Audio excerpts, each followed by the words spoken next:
Oh, Welcome, everybody. My name is Mina Jane, and I am the director of the Ashland Public Library. I can see we just scared Nicole with that voice from above when like we robot recorded. lady. That's right, you're in the spotlight. So, anyways, my name is Mina Jane. I'm the director of the Ashland Public Library in Massachusetts. I'm super excited to be here. As you can tell, Nicole and I have already been having a good time even before you all got here, and we're going to have a great hour of chatting about her book. Um, oh my gosh, I've forgotten the title of it. It's okay. I have it. Cat people to judge in art and life. Cat people to love. Love is crossed out and it says judge. Okay. All right, cool. So yeah, we'll be talking That's an important note. about Written with love. yeah, well, we'll be talking about cat love in a minute, but I didn't know it was that kind of program. that was always my plan. So, anyways, we are recording. I'll send out the link to everybody afterwards. I'd like to thank the Friends of the Ashland Public Library for supporting all of our programs. We couldn't do this fun stuff without them. And I'd like to thank Nicole for letting us share this program with other local libraries because when libraries work together, we make magic. And maybe we'll be talking about magical cats today. I don't know, but certainly library magic. You can buy signed books by Nicole from Sidetrack Bookshop, and I will put it's in Michigan. I will put a link to that in the chat as well as send it out in a follow-up email after the program so you can buy signed and personalized books by her. Is it personalized? Yes. It's personalized. Yeah, they're right around the corner. They just give me an email and I pop in and sign a bunch, personalize them, and they send them out. So very convenient. Signed books are gold, and it's holiday time. So, what perfect timing. Oh my God. You have questions for Nicole, please put them in the Q&A, which is a button at the bottom of your Zoom screen. If you just want to chat with each other, feel free to do that in the chat. We're not doing a presentation. We're just going to be talking. So, although I do think Nicole's going to hold up her book every now and then for those people who All need, the time. yes. So, Is that, Nicole, can you see that? Okay, good. perfect. Tersigni, Okay. is that right? Rossini. Tersigni. And I should have asked you that when we were chatting before, but I was having too much. We were so distracted. I know, it was really tough. Nicole, I'm going to say Nicole is a comedic writer and author of the best-selling Men to Avoid in Art and Life and its follow-up, Friends to Keep in Art and Life. And she told me she has another book, which is not listed on her bio, called Parenting Advice in Art and Life.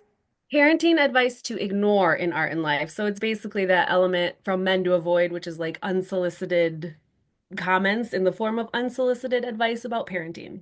Oh, interesting. Okay, so that one. But now, today, we are talking about cats Oh and my art gosh. and how much we love the cats and how much we love the art and how do they show up in art throughout history and why. So, Nicole, thank you so much for being here. I'm so excited for this conversation. Thank you so much for having me. I'm so pleased that you sent this information out. I'm pleased to be invited to do this. I freaking love the library. It is one of my favorite things. I think that you guys should have all the funding. Librarians should make millions of dollars. I love libraries. I am totally with you on that. And not What a because it's coincidence. not because it's self-serving whatsoever. Yeah, So they're wonderful. thank you. I completely agree. So yes, let's talk about cat people in art. But first of all, let's talk about you, Nicole. Who are you? Where are you coming from? What were you as a child? Were you an artist? Were you a writer? Were you a reader? I've always been an avid reader. Mhm. Speaking of loving libraries, my mom always works. She's a single mom. And so after school, I would walk down to the public library and spend hours just in my happy place, just reading books. So as a kid, avid reader, terrible artist. Oh. Hmm. I've never been skilled with art, unfortunately. I've tried. I do mean stick figures. I put a lot of humor in those. That's my skill set, really, humor, not so much the art. So that's who I was as a kid, a jokester Mhm. and a reader. Okay. Well, there's so much humor in books. I'm sure that you got some material there. But like, so you became. It says you're, a comedian. So how did that happen? So I have always, as a kid, all the time, my whole life, been the kind of person who tries to find humor in maybe not humorous situations. Mm. Finding laughter in things that are maybe a little bit grim or dark. So just trying to develop, I have always developed my sense of humor. I studied improv in Chicago. I lived in Chicago for a few years. I studied at the Second City in Chicago. Went Yep. through their improv training program. It was so much fun. So you could have Had a been on blast. SNL. I what? You could have been on SNL. Oh my God, I could have been. What was I thinking? I know. If only. Right. Um, but then got married, had my daughter, moved to the suburbs of Chicago for a little bit because my husband got a job out there. And then we just moved back to Michigan because it wasn't really working for us in the suburbs of Chicago. We didn't really know anybody. We were like 25 and had a little baby. So we moved back here and kind of set up shop. And I kept working on my writing and spent a ton of time on Twitter. I Mhm. know it's not called Twitter anymore, but that's where I was. Honing jokes, honing my sense of humor, making, trying to put Twitter was really important for me to develop my writing because it at the time had such a short character limit Mhm. that you had to be real punchy and real like edit your words down a lot to get people to engage with you. And so that was actually very beneficial. I'm not on there anymore for obvious reasons, but Me I neither. was for a long Yeah. time. Um, well, that's curious. So there was the humor part, but was there any particular aspect of humor that you gravitated towards? Well, not intentionally. Mhm. It was kind of a broad whatever I could land on. I tried a bunch of different stuff, including the improv. Um, Really, how my writing career happened to come about. I've always been a writer, always been a creative writer, Mhm. trying to write in my spare time forever. Um, how it happened is be on Twitter. I had a thread go viral. It was about mansplainers. So the first book that I wrote was called Men to Avoid in Art and Life. And it's basically, paintings of women and men together, and the women are always looking like straight ahead, so bored, while a man is saying something to her. And they're all paired with little captions that I came up with. So that's what the original Twitter thread was. It was a Mhm. painting with a little caption that I just threw up there and it went viral, took off, was crazy. I was just, my daughter was homesick that day, and I was just online scrolling and wanted to make a little joke about something, and that's just how it came to be. And then I had my agent who represents me now, Rachel Sussman, Mhm. replied on the thread and said, "Hey, would you like to make this into a book?" And I was like, "Yes, absolutely."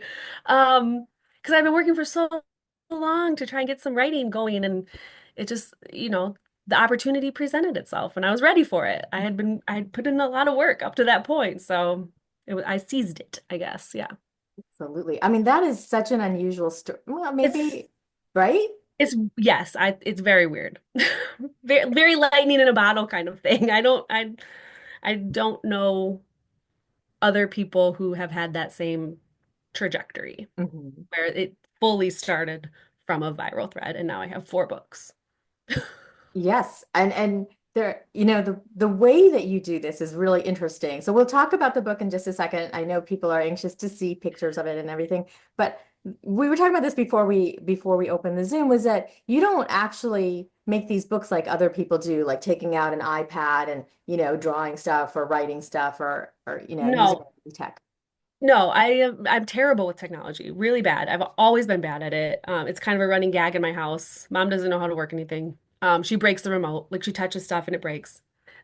But so when I'm putting these books together, for my first book, this is just how I did it, and then it kind of has been my system, is I have a big old Word document, and every page of the Word document has a painting that I copy and paste in there, and then a joke that I write at the bottom. Mhm. It's not very centered, it looks terrible. I send my document off to the publisher, and they make these beautiful little books out of them. It's incredible. That I'm very impressed by them. so I'm going to go back just a bit to your first book about the men. That was sort of like almost by accident, right? Like you were Yes. just looking at pictures, you came up with jokes around them, and you wrote a thread. But Yes. what made you pick the topics for your next 2 books? or next to it. So, so men to avoid was because so what predicated that was a specific interaction I'd seen on Twitter that I had experienced many times. A man explaining your own joke to you. So that took off. And then from men to avoid, which was kind of a, you know, not super fun topic. I made it fun, but the topic itself is not fun. Um, I wanted to write something more joyful. So I landed on friendship. I really wanted to write something like to my friends. My friends are an important part of my life. So friends to keep in art and life was the follow-up to that. And it was really fun to write. It's got a lot of joy. It's my favorite one. It's so like it brings me joy to flip through it and gift it to my friends. And then from there, coming up with the next one, it was obvious like a logical step. I had men and then I had my friends, and then parenting is a big part of my life also. Mhm. So then I did parenting, advice to ignore. And then it was kind of like brainstorming with Chronicle for the fourth one. I knew I wanted to do something with pets because I've always been an animal lover. That's another important aspect of my life. And they're all, everyone I work with at Chronicle is a cat lover. So it was and I'm a cat lover. I don't currently have a cat. I am working on my husband every day. But I grew up with cats, a huge cat lover. And so it was just we all kind of came together on that to be like, this is what we want to do. Mhm. Because it's a lot of time that we all invest in it. And so, it has to be something that we care about and want to spend some time with. Right. Can you tell your husband that you can expense this cat because now it's for work? I think he's wearing down. I really do. We had a cat show up, like after I sent in the first draft of my book, a stray cat just showed up on our porch. And then a second one. And I was like, babe, the cats know. They're ready. They've been summoned. And then it turned out that one of them that he really liked lived a few streets over. And so, unfortunately we didn't get to keep that one. Mhm. But he thought the cat was very cool. And so he's Okay. he's softening. So at some point when I email you, you'll be like, "Oh yeah, we got a cat." I'm I'm sending him like Michigan Humane Society, the cat distribution system. Yes, the cats knew. Or or the Salem cat, like, ooh, doo, doo, doo, doo. Yeah, Yeah, yeah. yeah, it could be. Okay, so I'm gonna go back to your first book again and ask you, what was your favorite piece of art that you matched with a joke? In Men to Avoid. Yeah. Um, can I go grab mine? Yeah, It's right back here. go get all of them. I'm wearing sweatpants. I didn't know I would be standing up. Please Wait, ignore my bottom. yep, no, we're good. Okay. So Men Okay. to Avoid. My favorite one is actually the painting, and the joke is my favorite. Oh, it's here, actually. I'm also wearing sweatpants. Rita Oh, also good. wears sweatpants. We're all good. Ooh, I'm wearing sweatpants too. Okay, everyone's wearing sweatpants. We're At fine. least at least you're wearing pants. That's all I'm saying. I'm wearing pants. Can you imagine? Yikes. Yeah. Um, so it's this guy, and the light's reflecting. So he's got his hand on a statue, and he's saying, "You're not like other girls." And it makes me laugh because his face is so funny. The expression he's making is so funny. And that expression, you're not like other girls is, I hate it, personal, like nails on a chalkboard. And so to have him saying that to a statue really tickles me. It brings me a lot of joy. That's right. I mean, there's so many interpretations you can have of that too, which is really interesting, matching up the art with the saying and then letting our imagination go wild, right? Right. Yeah. So I'm going to ask the same of the other two books before we get to the cats. Boy, I didn't know there was going to be a test. Friends to Keep. This one's my favorite. So pink, beautiful. Um, I there's so many in here. And so sometimes I'm writing the joke. I'm finding a painting that matches a joke that I have in my head. But Mhm. usually I have a painting and I'm trying to figure out like what's happening in the painting and what kind of scenario I can come up with for it and what joke will work with the painting. Um, because I think that the funniest ones pull on something really specific from the paintings. So Mhm. this one. it's just one that I saw there. It's a painting of these women with what looks like a statue. And then my caption says, only the statues are supposed to be naked. And then they shouldn't call it a nude garden. And then they don't. So this is the up for anything friend. So she's a little bit crazy. She'll do anything. I love that. Yeah, so things like that where it's like specific to the painting. hmm Okay, so now we're up to parenting. Yes, and then there's something similar in parenting I'll show you. Parenting advice to ignore in art and life. Actually, I like the cover painting too. It's so funny. He looks like he's saying something so smarmy to her. But the one that She's doing all the childcare, and he's like, "Hey, have you seen my socks?" have some tips. There's a lot in here that I like that are funny. This isn't the funniest joke, I don't think, but it's really funny. The picture, it's these two women with this baby, and this hmm baby is enormous. Like the size of this baby is huge, and it says, "Your life should revolve around your giant baby. Being his mom is your only purpose now. He really is enormous, though. Wow." It's like he's so big. He's like talking like this, like, Yeah, I know. He's like a toddler down there. That Uh, was funny. but yeah. Oh my gosh. Okay, so let's do your favorite cat picture and saying, and then we'll get to some questions. Okay. Oh boy. It's so hard. I love them all.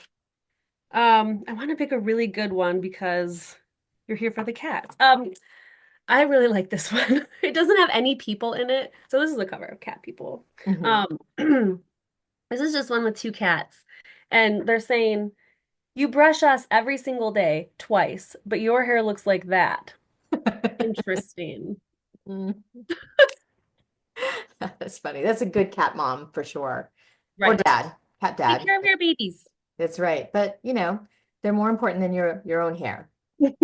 Yeah. Okay, so I do have a question for you that I told you somebody had emailed me earlier today, Robert. How much of cat intelligence is wishful thinking and projection by cat lovers? Where do cats rank among other animals such as dogs, horses, cattle, crows, parrots, snakes, etc.? In your opinion? Yeah, in my scientific opinion, no, I think that cats are truly very smart. I do think obviously we project a lot of stuff onto our pets, a lot of personality, but I think cats have a lot of personality just naturally. Um, they're really good predators, right? Like you have to be pretty smart to be a good predator, I think. Again, I'm not a scientist, so I don't really know. I think crows are pretty smart, though. They might have cats beat. I don't know. I've just heard a lot about crows and their memories and their teamwork. Um, but I would say cats are probably pretty high up there. They gotta be. hmm Yeah, we just saw a documentary about elephants as being super smart. So maybe Elephant, like cats are somewhere in the middle of, crows, crows elephants. and elephants. Dolphins, I think, have really big brains, right? I Mhm. don't know. Yeah. But as a pet owner, I mean, you have a dog, I know. As a pet owner, do you find that we particularly put project intelligence onto our pets because we know them or we feel like we know them? Right. I give my pets voices and personalities. Um, I had two dogs and one died, but the one was very smart. And then the one I have now, he's kind of an idiot. But that's the Oh, personality that I've given him. He's like a big dumb baby. mhm. Um, but yeah, I mean, yes, because you want to be able to have a conversation with them, right? You don't want to have a conversation with a rock. They have to be a little bit intelligent. So this is a question that is kind of maybe a little bit serious, is that you know that even before COVID, there was like this loneliness epidemic, and it's Mhm. gotten worse since then. Have you about people being more projective of their pets because they're lonely? I guess that makes sense. Um, oh my gosh, I'm sorry. I thought there was something outside my window. It's not, it's a reflection. So maybe I can't comment on the intelligence of Is anything. it like a cat? I thought it was like a turkey, but I have these flowers in the window that is reflecting off. Oh my God, that was really scary. I was like, oh, there's a turkey. Um, no, I that makes total sense that people would be more inclined to create this other person in their life, right? That they can connect with. I do that with everything, so I don't know. I've always done that with everything. Like, Mhm. what's the word? It anthropomorphize, Oh, yes. You make them have them human qualities. anthropomorphize. Yeah, make them human. I do it with everything. I always have. Okay. But that makes total sense that people would do that for sure. But you have a very historical perspective of this because you were looking at art throughout the ages for your books, your various books. So, do you think that this is a new phenomenon or like that anthropomorphism? Anthropomorphize. Somebody tell us how to Um, spell right? Can anyone write it out phonetically for us? Because we are struggling. I know. And as a Um, librarian, I'm very embarrassed. But I'm a writer. I'm embarrassed too. You can't know all the words. You can't know how to say everything, that's right. I know right? I probably know how to spell it if I had to. But Yeah, we're for, like, readers. right from like an artistic and historical artistic perspective, because people put into art, what's happening in in the current times. Do you think that Mhm. that people have always been really attracted to cats for whatever reason to have in their lives? For sure, because you and I were talking about the medieval cats, like though anthropomorphism. Thank you, Joanne. Um, but the medieval, even in the medieval art, the cats would have like human faces almost, right? So like very expressive, strange looking faces. So yeah, probably Hmm. throughout history. I've got the European classical art in my book that they look like they're part of the conversation that the people are having in a lot of paintings. So surely that's coming from somewhere. Yeah. Yeah. Yeah. Well, I mean, I'm a cat person, so this book particularly interested me, but just what you did with it had me cracking up. Oh, Um, good. I love to uh, hear that. all right. So, he asks, have you seen the quirky little book "Will Prescribe You a Cat" by Siyu Ishida and Madison Shimoda? No, what is that? I don't know, Will but I think we're gonna prescribe have you to a look that cat? up. I'm gonna write it down. Will prescribe you a cat. Will prescribe you a cat. No, I will look it up though. Yeah, that sounds like fun. I love a quirky little book. You maybe can't tell that about me, but Oh no, totally surprising. Um, Jill asks, were there any paintings you could not include in your book due to copyright? no, that's a really good question though. So the way that I find the art for these books is it's all public domain. And just because I want to avoid all of that. Um, and so a lot of museums like the DIA, the Detroit Institute of Art, the Art Institute of Chicago, the Met, Metropolitan Museum of Art. I'm so sorry. I'm getting over a cold too, so a little gross. Um, they all have very searchable databases online, and you can just search by public domain. Hmm. And then you can search your parameters like a couple or cat or whatever you're looking for. So I was only looking for um, art that was in the public domain to begin with, which Hmm. was hard. It was not easy to find specifically when I got to this book, all the art that I needed in the public domain. At one point, I had a tiger I was trying to make work. I couldn't. I was just running out of cats. And so I was like, maybe there's something with like yes, an owner who has a tiger that they treat like a little cat, like trying to come up. Eventually, I found another one that worked, but it was very tricky. But yeah, so no problems with that. I'm really surprised by that because again, you're going like through his history and there's so much art, Mhm. and I think copyright's only good for what, 75 years? Yeah, I Yeah. got yeah. So I yeah, I'm just surprised because when you go to like a museum, you definitely see like a bunch of art that has, cast Mhm. in. And I don't know I'm how it would work with like estates and stuff. Like maybe for some of the more fa I don't know. I've never had to navigate any of that, Mhm. so I'm not sure. Oh, that's interesting. So how many art pieces did you want for your book? Or did you? Um, so they're all broken down into five categories, just to give it a little bit of structure. Hmm. And then I usually try and do like 75, 76 total pieces Mhm. and kind of even between those categories as much as possible. Um, but I want to narrow it down to like, 100 that really work so that I have some extras, some wiggle room when I really get into, because a lot of them don't end up working. There's nothing in them. I think Mhm. there is, but So, and not. how many do you end up in your book? Set 75, I want to say. Oh, so they do, it does, you do get the full 75 in the book. Yes, yep. That's the amount to end with. But yeah. Okay. And how many did you have for the cat book before? You said you were having trouble finding it. So did you get to the 100? I did not. I got to 75 by the skin of my teeth. It was like that's why I had that tiger one in there. I was like, I gotta have something here.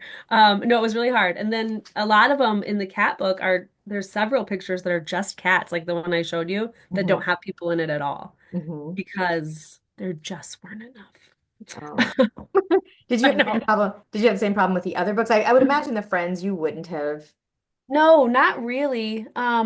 There's a lot. I mean, they're all so the Men to Avoid was just couples, and then Friends was just, gal pals. And then parenting, there's so many paintings of families. Our family is getting our portrait painted, so there was Hmm. a lot. But as a comedian, like, was it hard for you to like come up with like little sayings for each one of them because you had to fit it to, you said you had to fit it to the picture, you wanted to be very specific. Mhm. You know, to me, like a Yeah. comedian just sort of like has things off the cuff, they're just funny. Am that too. Yeah, it is really hard. It's a lot of work to put these little books together. Um, I go through the document and I have, I try and do like a real vague joke, like an outline of a joke, like whatever I can pull out of my brain when I'm looking at this painting. And then I get all that in, and then I go over it like top to bottom again Mhm. many, many, many times trying to like flesh out the jokes and then going through and editing the jokes. So it's really, really hard, really takes a long time. And they're really, these books have a real quick turnaround, surprisingly. Publishing normally takes like forever. It's a real long process when you write a book, sell a book, to being in the stores. These ones would be like, I would sell them maybe in the summer and then they would be out the following fall, but I would need to have it all turned in by the end of the year or whatever. So Mhm. like, I'm looking at 5 months maybe where I'm trying to get this draft sent in. Mhm. So yeah, it's hard. It's a lot of work. It's a lot of trimming down, editing, get just vomiting words onto the page and seeing what sticks. Um, so we've gotten a couple of good book recommendations in the chat. 101 uses for a dead cat, and Ah, there are 101. there's probably more. Um, Wow. how to tell if your cat is plotting to kill you. Wow, cats sound like they could be dangerous or things, there's a lot of death going on there. But They're different. somebody also said I wanted to bring up this chat note because that sounded nice. Maria says that she's been shopping at only female-owned shop bookstores. She's been to five, and your books have been in all of them. So That's awesome. I love that. And actually, Sidetrack is female owned too. So my local one, if you want to order a signed or personalized copy from them, yep, two women own that shop. They're delightful. I love them. But yeah, that's great. That's good to hear. Thank you. Yeah, and Suzanne says that 1920s Art Decos have lots of cats in them. Um, so I think those are really kind of pretty cool, I think. Yes. Um, so this is an interesting question from Gretchen, which kind of gets into like the world as it is right now. Mhm. The term cat ladies was recently in the news, used in a pejorative way. For those of us who love cats, the term cat lady has taken on a different meaning, that of a warrior standing for justice and truth. Interesting time to be a cat person. How would you describe being a cat person? Or what is a cat person to I mean, a cat person, they love their cats. But yeah, I think it's been used negatively for a very long time. If you spent any time on the internet as a woman, you've had people tell you that you're gonna die alone with your cats, whether you have cats or not. It's like the worst thing they can think of is that you'll have a cat and then you'll be alone. Like it's very sad. It's the same thing over and over. No creativity, which is makes it easy to ignore, I guess. Like they're very boring. So yeah, cat lady specifically has a real negative connotation. But I think that, yeah, cat people have definitely taken that back. Cat women have reclaimed that, I guess you could say, and they're owning it. And they're like, yes, we are cat people. We love our freaking cats. What is wrong with that? We're human beings. That's right. Um, Cats are yeah, cool. yeah. I mean, I there's a think reason that they're called cool cats. Like, you know what I mean? Like, it's cool to be a cat person.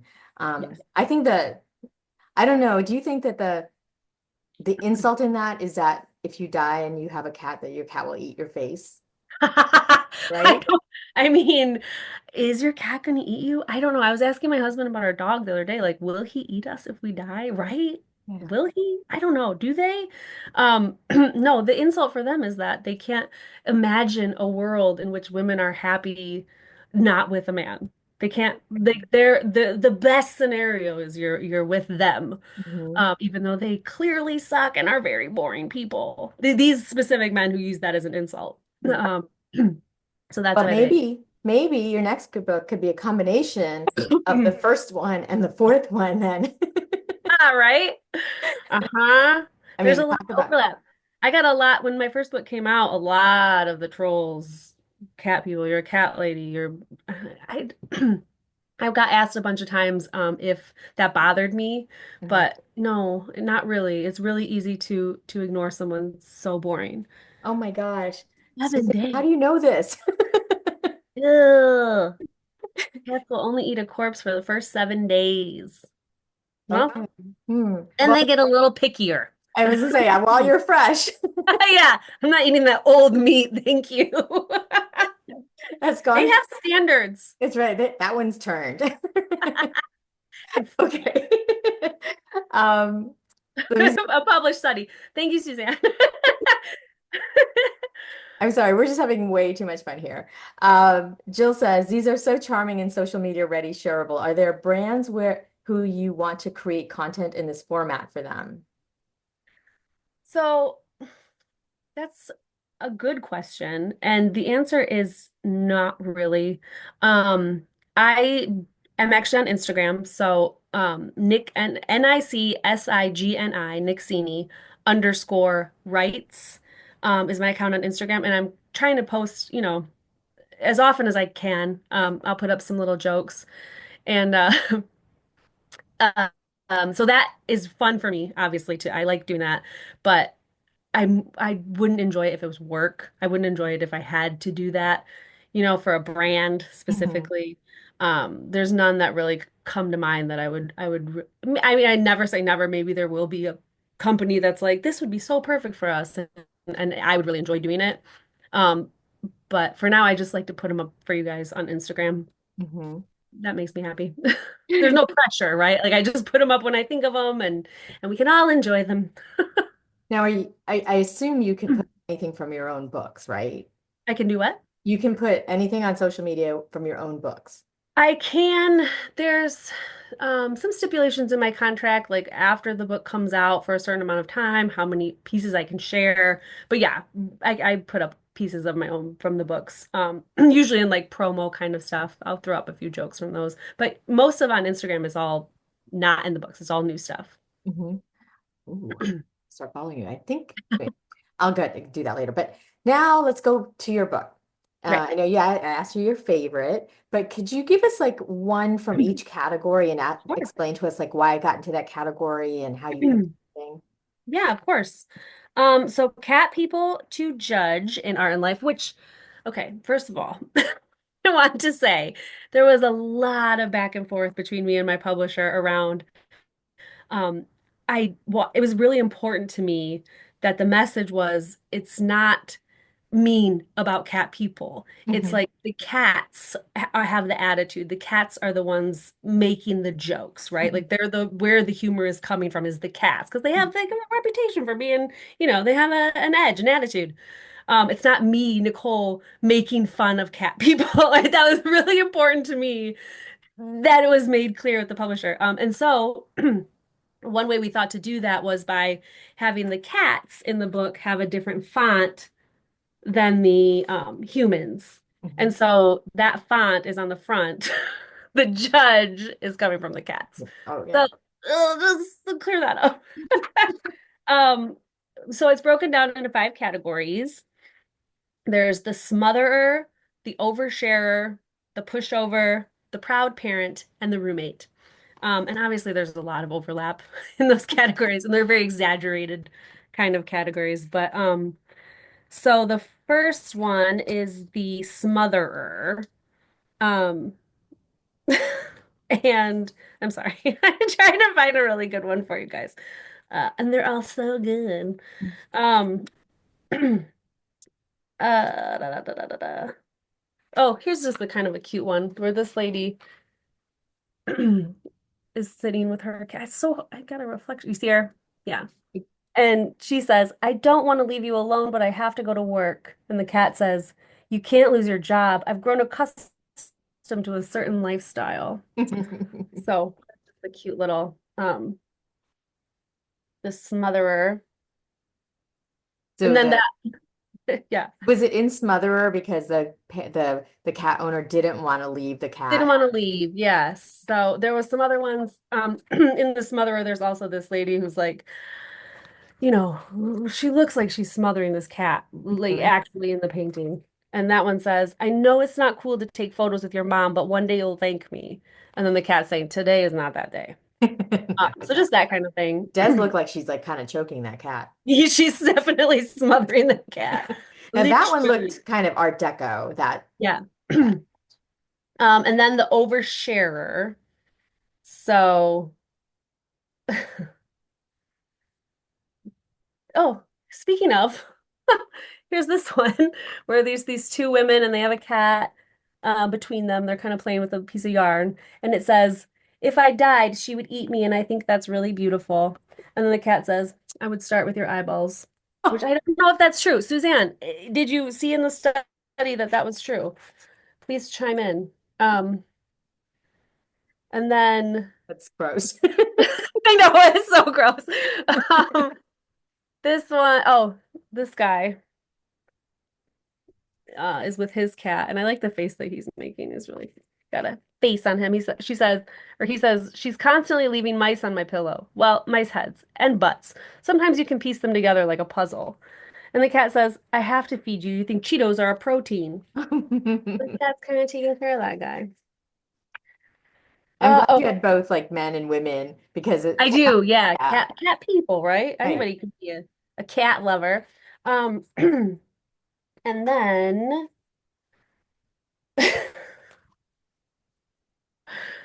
this one's this is the same category, but this I just this look how the cat is being just squeezed in this girl's face. Every morning I wake up staring down the barrel of her butthole, but I think it's because she loves me. And the cat says, "Sure, that's it." Yeah, that's it. Wait, Hmm. what period of art was that though? Like it was so Um, different from that woman with the strangling cat. this guy, this lady, Yeah. no, Not medieval, but like it looks not Renaissance, medieval. like sort Yes, of, okay. yeah, not medieval. Maybe Renaissance, I'm sure European. everybody here can tell that I am not an art historian, but I love the art. Oof, I've learned a lot about art in the past 4 years. A lot. I can't believe you've had 4 books out in 4 years. That's what I'm saying. It's been a really fast process, Yeah. really quick turnaround. And then there's the pushover. Oh, romanticism. Oh, okay. Thank you. Mhm. So the pushover, these ones are some of my favorites just because they were a little bit easier to do. Like this guy, he's sitting and the cat's on his lap, and he says, I guess I'll cancel my plans for the rest of the day. And the cat says, You're awfully chatty for a chair. I've had that exact same conversation with my cat. Right? So I'm saying. And then this I like this painting too. It's a little bit different. Yeah. Where's the cat? Trying to mix it Above up. So the something? cat is on her lap and she's got Okay. her hand on the cat. And then she's saying, I can't believe you're letting me pet your belly. And the cat says, You can pet my belly from 2:14 a.m. to 2:43 a.m. every other Thursday, and when I want you to, which is always and never. It's simple. Oh, expressionism. Impressionism. Oh my God. I We're love all learning so much. Keep it coming, Longina. Oh, this one is really funny to me. This big cat looks enormous just because of the perspective. Uh-huh. The light is reflecting, so you can't really see. Looking down on this crowd of people, and the cat saying, "They gave me extra catnip, and now I can't tell if those are mouse-sized people or people-sized mice." It looks like I mean, it's a cat, but it looks like the statues in front of the New York Public Library, the Hmm. lions. Well, they're Yeah, essentially cats, but that has that same flavor to it. they are cats. Oh my gosh. Um, the proud parent is next. That one was fun too. Oh, I like this lady. She's got her cats. She's holding them both like footballs. She says, "My sons, Spaghetti Baghetti and Mr. Meatball are the most handsome boys." And then the cats are saying, "With the most embarrassing names." Mhm. And that's saying a lot because we have a friend named Meowly Cyrus. I had a whole document full of cat pun names, which was really fun for me to sit and like, I thought of a bunch of celebrities and then weird little twists on their names. I think It you was, have it in the description of this book, Mulius Caesar. hmm. I think Catrick Swayze is in the description somewhere. I think he made it into the book though. Um, We got some art oh, done here here. here she is. Everyone in our dance class stares at us because Catrick Swayze is so talented. And then the cat's like, "I don't think that's why." That's a beautiful picture, though. There's so Yes. many cool ones. Yeah. I'll show you when we get to one of my favorites. It's a really beautiful painting. Um, and then the next, oh, there's the one from the cover. This lady and her cat who looks kind of like a medieval cat a little Yeah. bit. Oh, the one on the Uh, cover. Yep. and she says she totally understands what I'm saying. She's so smart. And the cat's like, even a dog could understand what you're saying. Listen, lady. Um, Wow, those cats are a little bit judgmental about those dogs. they are a little bit. They're a little bit judgmental. Period. I have some jokes in here. I There were a bunch of emails for me to chronicle where I was like, is this too far? Can anybody weigh in here? Do you think this is too mean? And they would be like, no, it's awesome. Cat people, we love making fun of ourselves more. And I was like, okay, call me back a little if you need. They just gave me, you know, full reign. I think if I was a comedian, I would love that because then you Oh, can it's really express awesome. yourself, right? It's Yeah. really great. Um, but it's so weird because they never any complaints. Then the roommate is just like, it's like another person in your house. Oh, this is one of my favorites. So this lady, I love this painting, first of Mhm. all, this lady with her cat. And then she's saying, "You're right. I deserve better than him anyway. You're such a good listener." And the cat's kind of staring off into space and saying, "My butthole has been on every surface of this house." Wait, what did you say? So they're some of my favorites. There's a Gary Larson cartoon. It's got a dog in it, and the guy's like talking to the dog, talk, talk, talk, talk, talk, and it has all the words, and then the dog hears, bow wow wow wow wow wow, dog, blah blah wow wow wow. This is looking Translate. at the cat like I'm just here for the candy. Yeah, Um, I love that. that was an interesting painting though, because the woman's dress was in white and the cat was in white. So you'd think like the artist would have been like, maybe I'll have a little contrast here. Mm-mm. I know. It's a very cool painting. I love that one. Yeah, and then the background is a little bit beige. Yeah, and the pillow is kind of like gold, so like, it's not a lot of contrast. Her hair is like totally stick. Her hair and her face are kind of like where the Yeah. But the look on the cat's face is actually very precious. I know, such cute little kitties. There were so many of them in there. hmm So now that I know this one just came out. So are you planning on the next one already, or have you gotten a call yet for something? I have not. I'm not sure. This might be just a four book kind of thing. I don't know. Not working on anything related to that at the moment. Trying to work on some other humor books and we'll see where that goes. But Okay, well, I think I'm going to have to crowdsource this then. What do you all think should be her next book? I think oh it yeah. should be Make Love, Not War. I mean, there's so many art like pieces about, war and people, maiming each other, but they actually love each other, things like that. Mhm. I don't know. There's more artists in probably art historians here than I am, but I think that would be kind of Me cool. too. Oh, Dogs do deserve their turn. You're right about that. yeah, yeah. You could do so much with dogs with little ruffs around their neck. Mm. I mean, I can think of 7 jokes right there. They're so sweet. Yeah, I could. Yeah. So does this format lend itself to more serious subjects? So I know you said that the men one was a little bit harsh. Oh, farm animals. Yep, yep, yep. You could totally do a farm animals. There's probably a lot of paintings of people working on farms. I've seen a lot of that. hmm Yeah, I Chickens, mean, goats.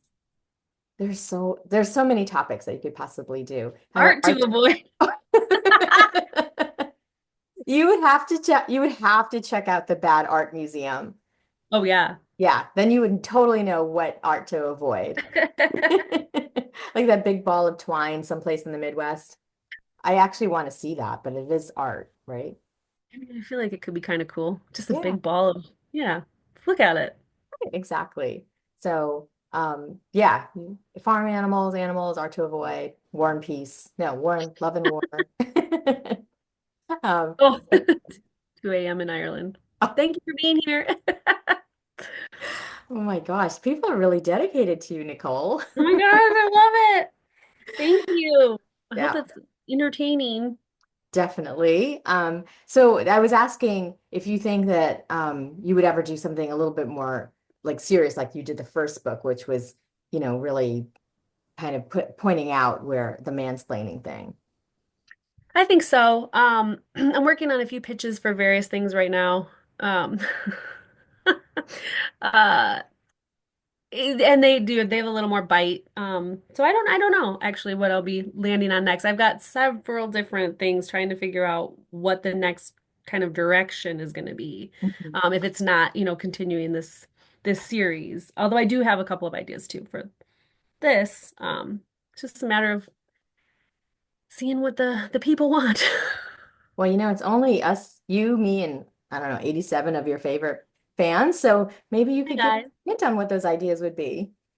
Oh, I have so I'm working on a couple different things. Actually, one of the things that I'm working on as a pitch for the art books is I threw some jokes up on Instagram the other day of what's the word I'm looking for? Oh, affirmations. hmm And they're kind of funny affirmations. Like one, I had this lady just sitting there and it said, "Everyone who intimidates me has had diarrhea." Just like, little like goofy affirmation kind of thing. So something like that, maybe I might put into I'm working on a pitch for that. I'm working on some stuff that involves some really crappy drawings, but in a funny way. So we'll see. I don't know. I don't know. But I am seeing a theme there with the diarrhea and the crappy, Crappy stuff. drawings. Yeah, so I'm Yeah, a lot of my humor is crap based. Thank as is you. a lot of humor. Thank you, Maria. See you. That's right. Um, so if do you feel though that moving into the next thing, now you've done these 4 books, do you feel like there's pressure to continue on this series? I mean, I'm putting pressure on you of course, but like, is it from a publishing angle? Are you like feeling like you might be, what is that called, typecast? Yeah, I don't know if it's called that, but I do know what you're saying. So it's called that right now. Okay, it worked. I there's a lot of pressure that I'm putting on myself to figure out what's next because I feel like um this has been such a part the chunk of my career that I've had so far has been these books. And Mhm. so and it's been 4 years of nothing but these books. And so I'm thinking to myself, like, what's the next chunk of my time look like? Like, what do I want to spend that energy on? And so I'm putting some pressure on myself to figure out. outside of this world, what's the next creative thing? Mhm. But nothing external, nothing from like a publisher or anything. I feel like it's pretty open to where like I'm very fortunate to be able to have that door open of when I do have some pitches together, I can pitch them. I mean, they Mhm. might not like them, but not anybody can just call up a publisher and pitch books. So I know I'm very privileged to have that. Mhm. And I definitely feel like I want to take as much advantage of that as possible. So Mhm. pressure from myself for sure. Well, I guess I wonder in that situation if you if uh if it if it harms the creative process for you. Like you're so stuck in this world that it's hard to think of other things you could potentially do because this has been fun and successful and people have asked you to do it. Yes, yes, for sure. And it's also a little bit paralyzing to have all that pressure that I'm putting on myself to be like, this is the next thing, so you have to get it right. Hmm. This next thing that you pitch is going to have, be consuming a large part of your life. So what's it going to be? What do you want to spend your time on? And that's a little bit creatively stifling for sure. Yes. I was Yes. thinking that. I mean, I was thinking like, like Friends on the TV show, like, it took them a while to find different niches, I Mhm. guess. And some Yeah, of for them sure. didn't. So, I know. They didn't really need to though, right? Like they were just hey, they're getting set. residuals, so like why would they? But like I think but for a creative person, I think that that's Mhm. really difficult because you can't, you don't know what direction to go in. It is. It Yeah. is for sure. But I we'll mean, it see. must be nice too that the publishers trust you to be able to come up with something too because you have been successful. Yes, yeah, and that like I said, it's definitely a privilege to have that opportunity where we don't have a current, there's no contract or anything, but I know that should I come up with some pitches that I think are solid, my agent will send them to them and see, and not just them, like I have the ability to pitch to other places too, to be like, hey, here's my body of work, here's what I want to do next. What do you think? Yeah, no, that's kind of cool. It's very Again, a cool. different trajectory than a lot of other people Hmm. because and because I'm thinking of a particular author that I know that she'd written like 17 or 18 books in a series, and then Hmm. when she tried to leave, the publisher was like, nope, nope, nope, Mm. nope. And now she's like up to 28 or something. To Um, leave the series, write something else. They yeah, do. That's so hard. Yeah, and now that's just everything. That's her whole writing life, right? exactly. That is stifling. I gotta imagine. Yeah. But what has been the reception for you for the cat book? Let's get back to positive things. For the cat book, it's been great. People have been really enthusiastic about it. I've done a couple interviews, couple chats, and the reviews have been great. People reaching out. Be honest with you, I don't read the reviews.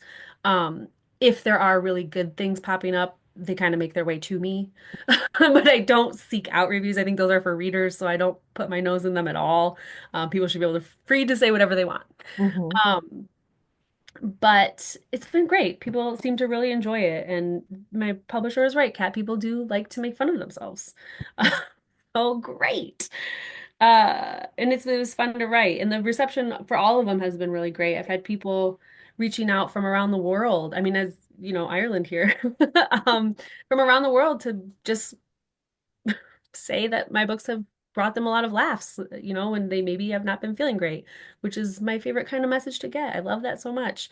The first book, Men to Avoid, I had people, reaching out to say, like, this book, I was able to have a conversation with my mom about stuff that she experienced in her life, some sexism, and then we laughed about it. We laughed about this stuff. And so just being able to bring some laughs into people's lives, especially now, Hmm. or during the past 4 years, has been really, really great. It's been an honor.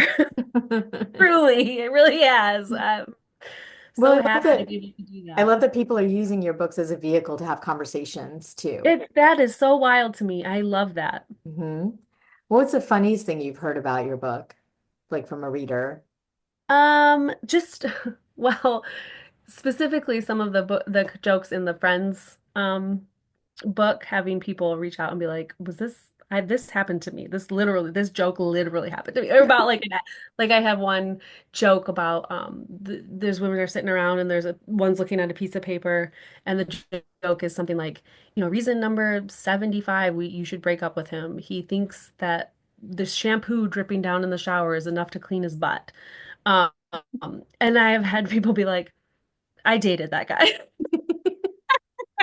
I was so sorry. Like universal experiences here. Um, Well, so that that kind of thing is really fun when people uh are like, that literally happened to me. That joke, literally, I lived that. I'm like, who did that's all us all?